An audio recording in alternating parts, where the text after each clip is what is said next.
Ladies and gentlemen, welcome back to another episode on the Inner Changemaker. And we are here with my good friend Tahani, and she has an epic, moving story that I can't wait to share with you. So, Tahani, I know you've done so many things: mother, self-made millionaire, author, speaker, and ultimately creating this movement that is helping women elevate their business, accelerate the results with real estate investing. Can't believe that I finally have you on the show. So, Tahani, welcome. Finally, yes, finally. Thank you so much for having me over here and the opportunity to share my message and my mission with the world. Thank you, Jay. Yeah, so we've done this a couple times now, and we're really wanting this to work because I know how impactful your story is, and I was going to go into it even in the intro, but really I think your story is something special, and it honestly needs to come from you. So you're someone who was born to a Palestinian family, but Yes, you were living in a refugee camp in Jordan. And yes. and now you're we're gonna get into it. Now you're like leading these movements. You're building all these amazing business income streams through real estate investing. Take us back to those days in the refugee camp. How did it all start for you?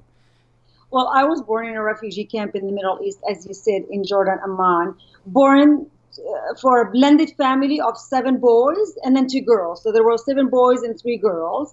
And then my father, at even a young age, instilled in me the belief that I was capable of anything that I wanted to do. And as a result, even at a very, very young age, I became an entrepreneur and an investor at I could say like 10 years, maybe 11 years. So what I started doing is that baking and making sweets and crocheting, doing so many Right. things. And I would educate myself and empower myself. As a result, I made money as a byproduct. Sure. But instead of, I wanted to give my money to my parents because I mean, they have 10 kids altogether. I wanted to help. But instead of that, I became an investor, started investing because my parents would not take my money. I started investing in gold. So I would buy gold pieces and that's how it started for me in that refugee camp. Wow. Wow. That's crazy. So what happened in that refugee camp? Like, how did you end up, all the way in Canada? How did that transition take place? So at a young age of 15, a normal school day, I was coming home, a beautiful winter day. And as I was approaching the steps of my home, I heard like this commotion, like a big party. And as I went inside, everybody's like, Tahani! And I'm like, what's happening? I thought, Right. I'm doing something, what's going on?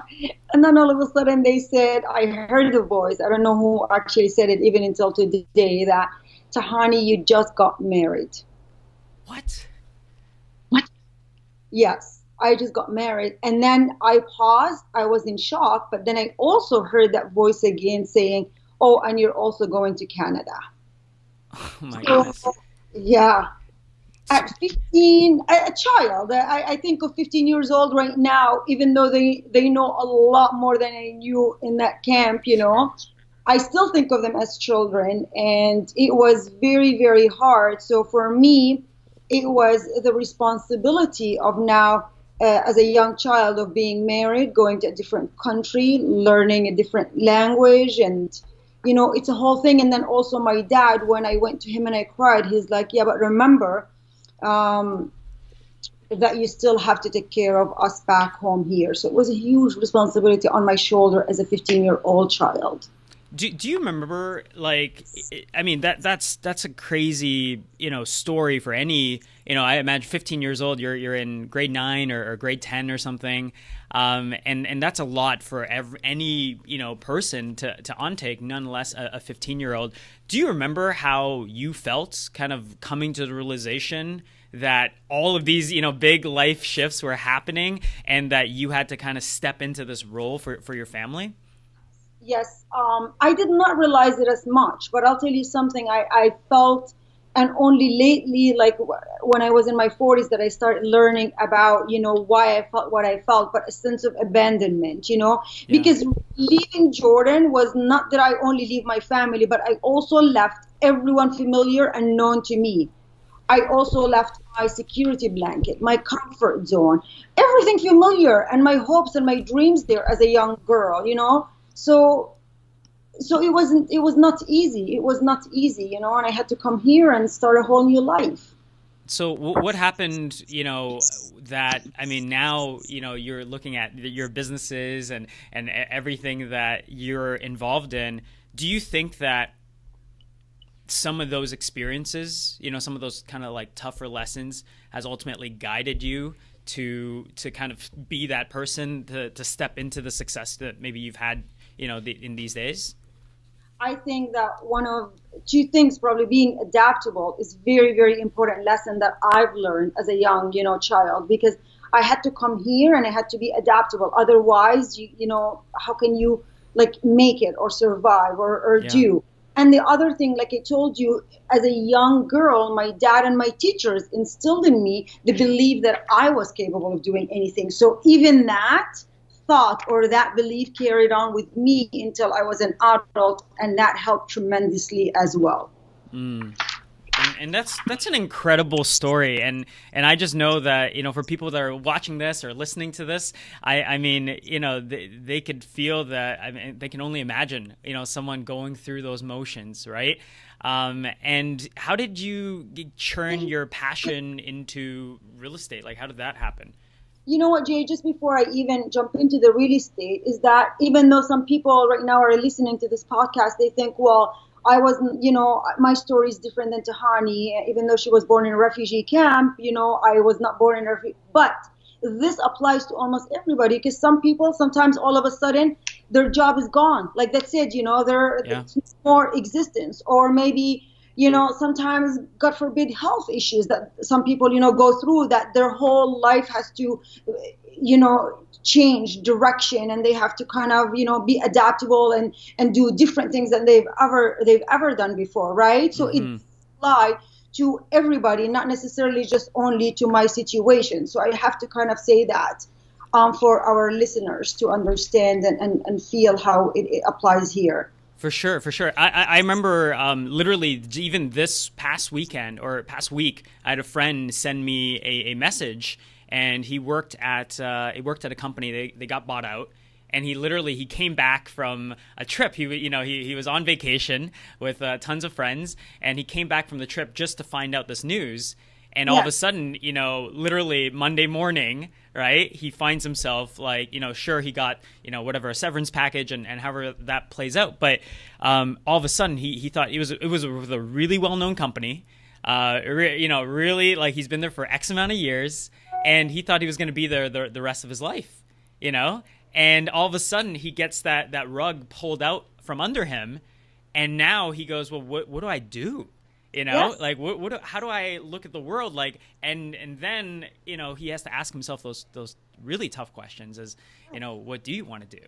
Right. And where are you going to go now? So, I think you're absolutely right. So many people in their lives, so many different situations where they believe that, life is going to be one version, and life doesn't maybe go according to plan, and it plays out something very differently. We have a mutual friend, Teresa, who was again, a very, very successful entrepreneur. One day walking downtown, got hit by a bus, and her life had to kind of take a different direction, right? So that's the thing, is that it's not just only for that little girl that was born in a refugee camp that this could happen to many of us, even here in North America. Yeah. So coming into Canada, I mean, I imagine kind of the weight of your family, if I could say that, on your own shoulders, and you, seeing this entire new world. Was it when, like, so much of your success has come from real estate and real estate investing and helping people even get educated in that arena? Did you first have that initial passion in that direction, or was it something that, like how did the relationship of real estate start? It was the best thing, actually, that my parents gave me, is that, be responsible. It's always about perspective, Jay. It always is about perspective. So even though it was a huge responsibility on Tahani's shoulders, but I also looked at it as something that it's almost like a why. I needed to go and do really well because I have to take care of my family back home. So it gave me my why, a reason to really go out and make it in this world. So when I came here, it wasn't really about real estate. It was about entrepreneurship. Again, there's a question, is entrepreneurs are naturally born, or is it a skill that you learn? And I think for me, it was maybe a natural way, just naturally. I was an entrepreneur, like I said, even in that refugee camp. My mom, Sure. I've never seen an entrepreneur. I didn't even know what a business is like, nothing. Right. So when I came here, it was about going to school, because that is one thing I believed in wholeheartedly. I believed, and my teachers instilled in me, that education equals freedom. Education equals out of poverty. And for me, my number one goal was that I had to go out and finish high school and finish higher education, so that, you know, I have sort of like a thing that I can fall on, because education is everything. So I went on to go study. I went on to school, to college after that. And then after college, I started looking for jobs. It was not easy. Even during college, what I wanted to mention is last year of college, I had my baby girl. So I kind of got pregnant, and I had my baby girl while actually was writing exams. I was sitting almost sideways because of the desk. I could not sit like that. Yeah. My goodness. No, yeah. But it was, all along was not easy. All along was, while kids, even in high school, went out to play and to do their kid thing, I would go home and I would cook and do my house duty. I had the dictionary page by page. I would look up every single word. So I don't want it to sound like it was just this easy, kind of ride. It was really a lot of work to get me to where I am. But naturally, how I progressed and got into real estate is that my brother asked me to help him out and open a toy, I would say a toy section in a flea market. Okay. Thinking Tahani's like, why a flea market? Why not have a store? Sure. Why not go big? Right. Yeah. So you had that entrepreneurial spirit about you already.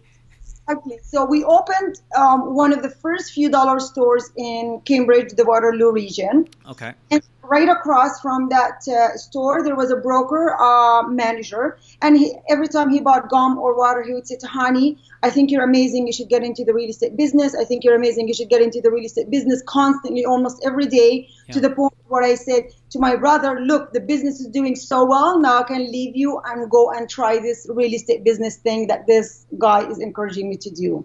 And that's where it all began. That's where it all began, but it started as a traditional realtor, which is selling houses for home buyers and sellers. But not until 7 years after, I came across an investor that was actually right when I was going through my divorce after 22 years of marriage. And I needed to provide for my 2 kids, and I wanted to do whatever it takes to make it on my own, because again, I had that belief that women relied on, their male partner for security and for, providing. So as a little girl, like, I thought we needed that. And now I'm going to be on my own to make it in this world. So I started asking people for whatever they want in the real estate world. Let me help you. I came across an investor. He's a car mechanic, just an average, everyday, type of person. And he's like, Tahani, I'm looking for an investment and I want to flip it. And I'm like, what is that? What is this? What I realized is that after 3 months, I sold him a house. He fixed it. 3 months later, he sold it and he made $48,000.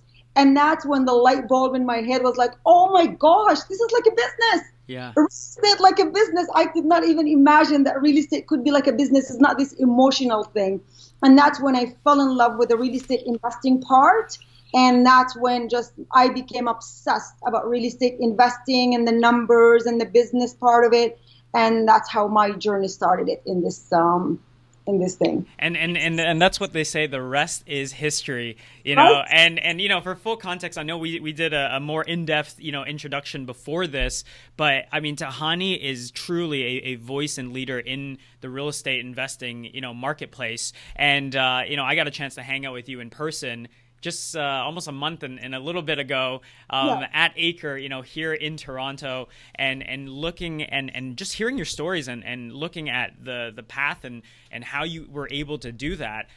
It was inspiring for me, just even as a young investor. And it's not something I really talk about or I necessarily do full time, but we're very much under that idea of providing for your family, being that person, the step up for those around you, right? And so you shared the story with me about how you trying to help your mom, which is just so amazing. It's such an amazing story. Yeah. So, I want you to share a little more about your movement called Fire, because when you were sharing that with me, I thought it was fire, right? I thought it was fire. I immediately thought of the fire emoji, and talk a little bit about that, and what was maybe the inspiration for you to go down that path for you to try to create that impact. FIRE is an acronym and letters that stands for females investing in real estate or females in real estate. Yeah. And it all stemmed from the belief that women in particular, that they are way more capable and adaptable than we think we are. And because whenever I go to conferences, actually there's few reasons why I started FIRE. First is I would go always to conferences and events, and mostly it's dominated by men. They're usually men that are investors. Right. And I'm like, where are the women? Why are they not seeing what other men are seeing in terms of building wealth through real estate investing? Then 2 years ago, I had two of my brothers have massive heart attacks in their early 40s, almost like, back to back within such a short period of time. It made me realize, like, if that happened to me, again, going back to our first story when we got started, if that would have happened to me today, what do I want to leave this world with? Is that I know that I left it a better world than when I came into it. Mm-hmm. And that's when I thought, what? All this knowledge, all of these things that helped me with all of my challenges, with everything that I had to go through, and I still made it from zero to, acquiring such an amazing portfolio. Yeah. How can I take that information and help other people with it? Even though almost 89% of my clients until today, they are men. Men come to me, Tahani, what do we do with our money? How do we put it more into, a real estate portfolio? What do you advise? And then I thought it is my duty and it is my responsibility to go and help women see the opportunity that real estate can provide for them. To say that I'm going to stop helping men, I will continue helping men, but in a different way. But that's why I've created FIRE, because I want to bring more awareness to this mission of mine. I want it to help more women. I want women to realize the opportunities that real estate can actually have for them. Yeah.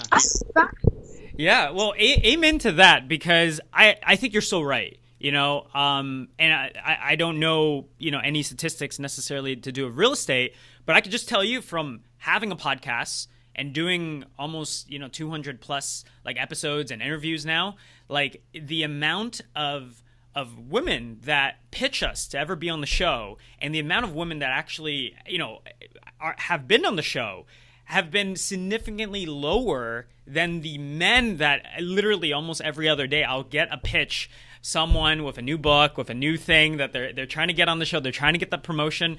For you, I know you touched on this a little bit, but I'm kind of curious myself. What's been maybe a misconception that you have found some women have around real estate investing, being that person to kind of go out there and figure out some of these deals? First of all, most women, I believe, after surveying hundreds of women, believe that real estate is more of a masculine, thing rather than a feminine thing, which is really not at all. In fact, it is the total opposite, Another thing too is that you're saying misconceptions, right? Not necessarily or different. If any, right? I don't know. I mean, real estate does not differentiate. Real estate does not say you're a man or you're a woman. You can't find me. That's right. It does not differentiate whether you speak really well English or you don't. It's real estate. It's a way of anybody creating more wealth and make more money, through investing. So I believe many things. I believe that one's past does not equal or determine their future or where they're going. So if there is, anybody listening to this podcast and they're thinking, well, maybe I can't do it, or I failed, or whatever it is, the excuse is that, I would say, no, you can still pick up and get going. I started when I was almost 37, and I became multimillionaire by not even 40, I would say probably 43, maybe 45. So again, I believe that everything starts with gratitude. Important, because no matter, even in the refugee camp, I shared with you one time that some nights my mom would have like bread that we would dip in tea to eat for dinner. But I've always felt blessed. I've always felt that I had more than others in that, camp. Yeah. And so gratitude, everything starts with gratitude. I also believe that too many people, especially in North America, I must say, are looking for what's missing in their life rather than what they've got right now in their life. It's so true, though, because gratitude, I'll tell you, Tahani, because I love exactly what you're saying, because it comes up almost every other episode, right? Yeah. You see from the top, like billionaires, millionaires, New York bestseller, like everybody always talks about gratitude. But just for a quick second, I'm curious, because you I think you have a really good grasp on this, right? Gratitude is not just this exercise that you want to check off. It's actually being in gratitude, right? Like you were saying, being grateful for the bread and tea, and not just, saying that per se. How do you make sure, this is a bit of a selfish question, but how do you make sure, like, if things are not necessarily going your way, and maybe you're spiraling, maybe you're not necessarily having the day that you want, or the week that you want, or whatever it is, how do you make sure you kind of input or implement gratitude within your daily practices? I believe, there's a lot of gratitude journals, and I follow Yuji's gratitude journal, the 5-minute journal, and I love it. But I always, make sure for myself, and I always tell my clients, is that they have to feel it internally. So when I say thank God for this glass of water, I truly mean it, because there are some places in this world, they don't even have this. Like, think about it and really truly feel it. Like, have these feelings it's all about vibes and, and feeling within us.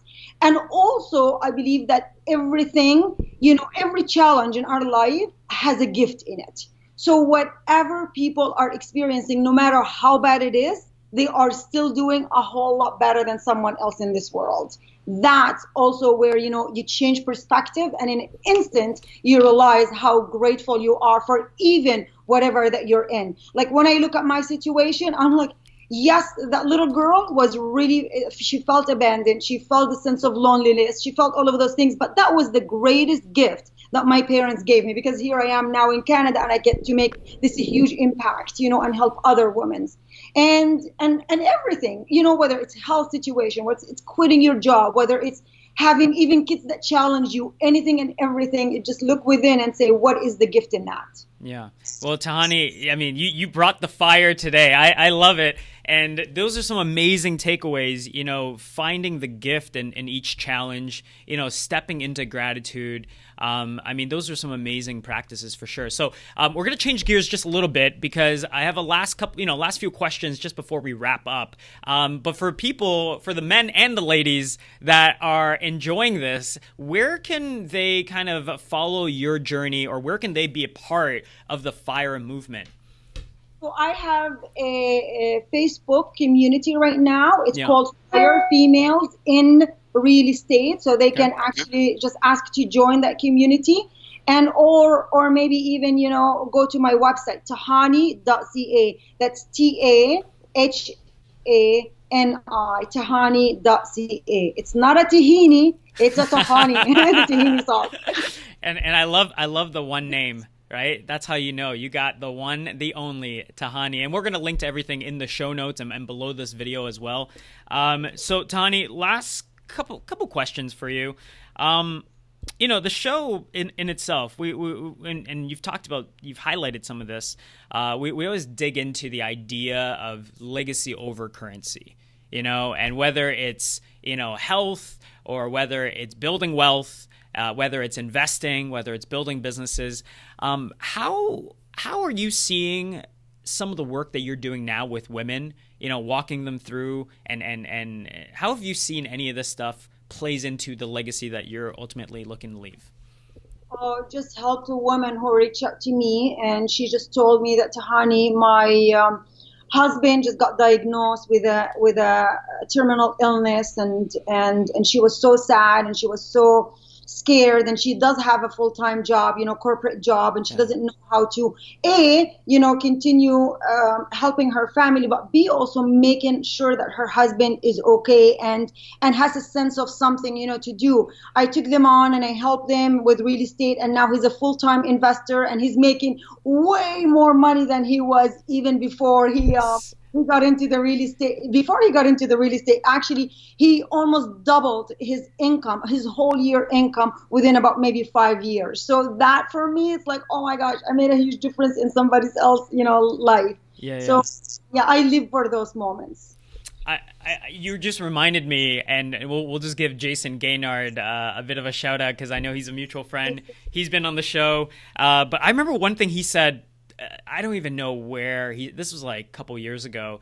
And he said, you don't measure impact by like the money that you make. He says the way that he does it for himself, he visualizes and he prints off all the emails and all the things of people saying, hey, thanks, thanks for your, this, or thanks for your event. And he stacks it. And so that you can like visually see it. And I know for you, we didn't get a chance to even dive into this, but I know that you have a really cool practice with visualization, Yes. And so could you share a little bit about that? Because I know you get all these different stories, and there's people that are listening to this and they go, man, how do I live a life, even if I'm starting late, how do I in a few years build to be a multimillionaire? Yes, I want to touch on that. And I also, please remind me to touch on how impact it starts at home. And Sure. we will talk about that later. But for me, visualization, usually people have it on a board. For me, it's a book. Like I have it in a book. I wish if I knew you were going to ask that question, I would have brought it up and I would have showed you. And it is so amazing because I feel like as soon as the mind can conceive the idea, then, all of a sudden somehow it shows up. But you don't just sit and think, like meditate, oh, please God, give me this or do this. No, you have to really go out and do and hustle and bring about whatever that you desire. I just wanted to touch on, I want it to be always on a TV show, somehow as a resident, guest. And everybody told me, this is so hard, you need to do like this and you need to do that. And it's a whole process and they just complicate things. But for me, again, I put on the visualization, I put it in my book. Yeah. And just 2 weeks ago, it actually happened. So I'm very grateful. Yeah, Tahani. Not to worry about how things are going to happen, but more about why you wanted something to happen. It's really about the impact and about helping others and seeing others, the smiles on their faces and what's happening. Going back to about the impact and the legacy, a lot of people right now get caught up in, I want to help, millions of people and this and that. And this is all wonderful, but I also believe it all starts here, home, within yourself. Yes. And then, take it to your kids, family, and then, brothers and sisters. The impact, it almost like starts at core and then, goes out. And instead of worrying and overwhelming ourselves with want to help the whole world, start with how can I help myself first? And how can I help my kids? And how can I help my brothers and sisters? Even though my brothers are all, I call them technicians because they're like plumbers, contractors, Sure. But I told them and I showed them the power of having your own business. So now they're all business people, having others helping them run a business. So it always starts with home and then take it outside. I love that you broke that down. Impact starting from home, or impact at home, because that's literally what we talk about on the show all the time. Like it's, I will even be honest, and I say it to all our listeners and viewers all the time. When I first started, it was the same idea, right? let me, get out of my way. Let me go change the world. Let me go attack it, right? And the more the more maybe you mature, but the more you interact with other successful individuals, you realize that you can't control. There's a lot of things you can't control. You can't control the weather. You can't control, we had all these technology issues even doing this and getting this right. You can't control certain things, but what you can control is the change that you make for yourself, Yes. and you can control your perspective, your attitude. And I mean, look at some of the things that you went through, and yet you were still being able to create success, right? And so don't overwhelm. Don't overwhelm. A lot of people are overwhelmed with so much information. What does Philip McKernan says? If you want information, just something to the extent of Google has all the information you want, but it's really about applying this information and applying it within your group of people before you overwhelm yourself and thinking of millions and millions. Right. But it all starts with it all starts with yourself, and now because you've been able to change yourself and impact your family, I mean, it's amazing. Now you're in a position where you can serve other women, right? Exactly. Now you're in a position you can serve the men or whoever you want in your life, right? Yes, exactly. So at the beginning, my why was really my family, my brothers, my mom, my dad, and that's who I wanted to help. Then in the middle, later on in life, it was my 2 kids. I just wanted to make sure that they're good and I can send them to university and so on and so forth. And now that I've been blessed with all of that, it's really about leaving a legacy, leaving an impact. And now I can do that because I was able to set myself on a very solid foundation and then going out there and making a huge difference in others. Do you changemakers see why I had to bring Tahani on the show? I know we're not a real estate show, but come on. You can't have this much fire and not come on the Inner Changemaker. So Tahani, really appreciate you being here. Last question for you. The show itself, it's called the Inner Changemaker. So what comes to mind? What pictures, what images, what words comes to mind when you think of the word changemaker? Changemakers, I believe everyday person can be a change maker. It's not just only special people. It's really believing that you can make a difference and then all of a sudden you're a change maker. And again, I'm going to go back to the point is that even if you've made a difference in 1 or 2 or 10 or 100 people's life, you're still a change maker. You don't have to think just only in the millions. And I know that you are making a huge impact, Jay. I'm so proud of you. I'm so happy. I'm so blessed, to get to know such an amazing young man like yourself. Well, hey, I appreciate that and I accept that, but I also want to take a few seconds to acknowledge you, Tahani, to have come from your own past, to have had that pressure on you from a young age and still be entrepreneurial, still take care of your family, and to be impacting the people that are in your life, your own family members, but also the women that you get a chance to work with. I got a chance to meet you personally, and I saw the way people are gravitating to you, and it wasn't just from a celebrity standpoint, but also in gratitude as well. So tons of thanks and tons of gratitude for sharing the virtual stage with me, and that's part of the reason I wanted to introduce you to our community. So if you are listening to this, if you are a woman, heck, if you're a man and you want to learn from someone who's been able to crush it in real estate investing, please go follow Tahani. Tahani, is there a social media channel where we could kind of socially stalk you, or is it just the Facebook group? Yes, so to all of your listeners who are entrepreneurs and they make amazing money in whatever they do, they can still have a little small portfolio in real estate, It's true. So, and if they need, so if they need to put their money into a place where, just sort of like that is safe, secure, and all of that, real estate is it for me and in my life and in my client's life. Tahani International Facebook, Tahani International Instagram, it's easy, like Tahani, like an Oprah or a Madonna. Yeah. Well, hey, we're excited. We got Canadian real estate Oprah on the show. So, hey, Tahani, I appreciate you so much. Can't wait to see you next time. And for those that are watching and those that are listening, thank you so much. Remember, just like Tahani said, it's not about trying to change the world. It's about impacting yourself first, changing yourself first, and then take care of those around you. Take care of those that you love. right? Tahani, do you have a question of the day for anyone that's listening or watching this? That maybe we could, I know it's putting you on the spot a little last minute, but just a question of the day. Could be in anything we talked about, could be in any of the habits or anything like that. I challenge people to start today writing in their gratitude journal. And if they don't have a journal, just pick up a piece of paper and just start writing 2 to 3 things of what are you grateful for. And it could be, like I said, as simple as water or the food on the table or anything. Start with that, feel it, and then just see, and then just actually sit back and notice how more amazing things will start happening in your life just because you're grateful for what you've got.